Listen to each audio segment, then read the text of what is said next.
Hello again, and welcome back to week 11 of year 3 of the Religious Education Initiative. This is the day 2 reading. Uh, every year on November 21st, we celebrate the feast of the entrance of the Theotokos, the Mother of God, into the temple.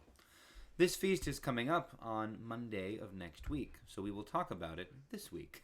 The story of this feast is that when the Virgin Mary was very young, 3 years old, her parents dedicated her to serve in the temple.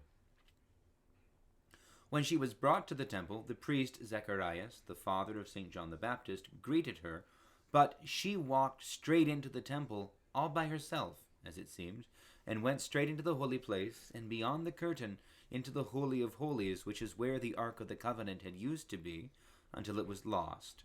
The Holy of Holies had therefore been empty for hundreds of years since the temple was rebuilt, and along with its absence, the people of God understood that God's presence had never returned to the temple. With the entrance of the Theotokos into the temple, though, the fathers of the church understood a transition from the temple of the Old Covenant, in which God had been pleased to dwell with his people, to the temple of the New Covenant, as the Lord dwells in us, the faithful, and first of all, of course, in his all-holy Mother. The following hymns reflect this. So first we will read the Doxastikon of the Liti. A joyous day has dawned, a most venerable feast day, for today she who would be a virgin before childbirth and who would remain a virgin after childbirth is brought to the temple. Zacharias the elder, the father of the forerunner, rejoices and in ecstasy announces, "She has arrived, she who is anticipated by an afflicted people. She comes as one holy to the holy temple, to be dedicated as the dwelling place of the King of all. Let Joachim, the forefather, be glad, and let Anna be exultant, for they have offered to God the blameless maiden like a 3-year-old heifer. Mothers rejoice with them, and virgins leap for joy, and barren women join in dance. For the kingdom of heaven has been opened to us by the girl who was foreordained to be the queen of all. O people everywhere, rejoice and be glad." So that's from the Vespers service. And then we'll move on to the Apolitikion of the feast, sung both at the Vespers in the evening and at the Orthros and Liturgy in the morning.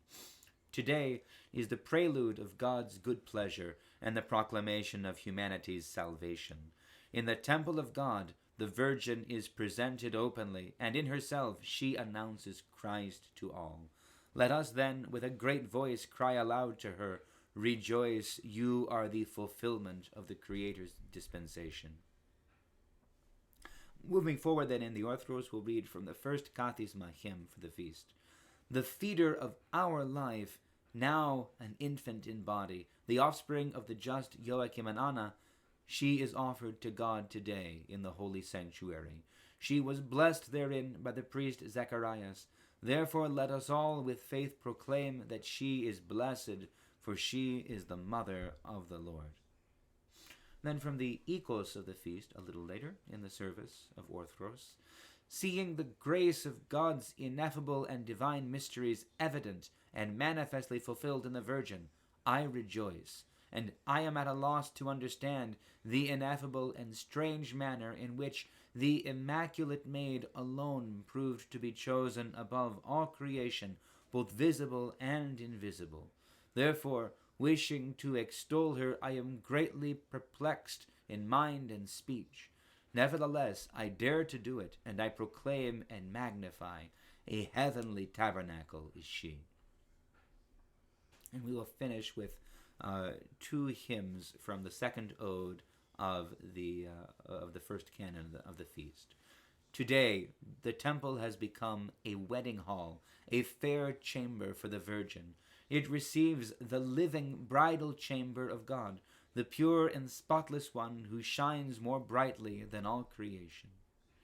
And David leaps in gladness, leading the dance, and rejoicing with us, he calls you the queen, clad in raiment of many-colored needlework, undefiled and all pure virgin, standing in the temple before the King and God. Now, any time that we examine the hymns of the Church, it's almost impossible to find a single theme to reflect on, because especially for such a feast as this, the themes are layered upon layers of elements of significance, of prophecy, of anticipation, of typology, all of these things from the very beginning of the creation to this moment.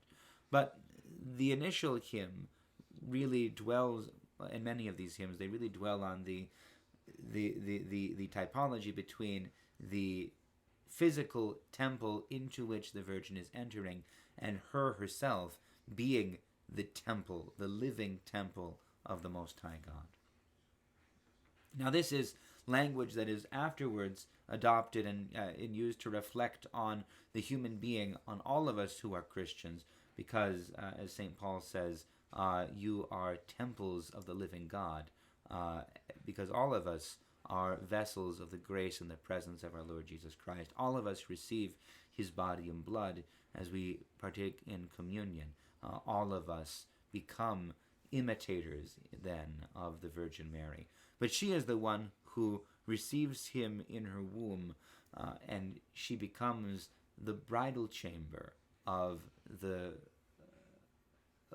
bridal chamber of God, which is an interesting image. She's not the bride of God, although we sometimes speak of her in this way. She is the bridal chamber of God. She is the vessel in which God unites himself with the entirety of creation, in which the Lord enters into this perfect union with his own creation to save and sanctify and raise us up. So to say that she is the temple is to say that within her God dwells among humankind. And for this reason we call her blessed, for this reason we magnify her, for this reason we stand in awe at this moment, as the Old Testament and the New Testament, the Old Covenant and the New Covenant meet and are united in perfection in the person of the Virgin Theotokos.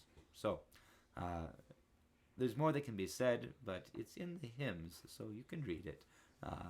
But I pray that all of you will plan to participate in the celebrations on Monday the 21st, and if you can go to church, wonderful. If you can't go in person, then you can go to, on the live stream, or at least read the readings, read some of the hymns, and take part as much as possible. So, God bless you all, and we'll see you all for day 3.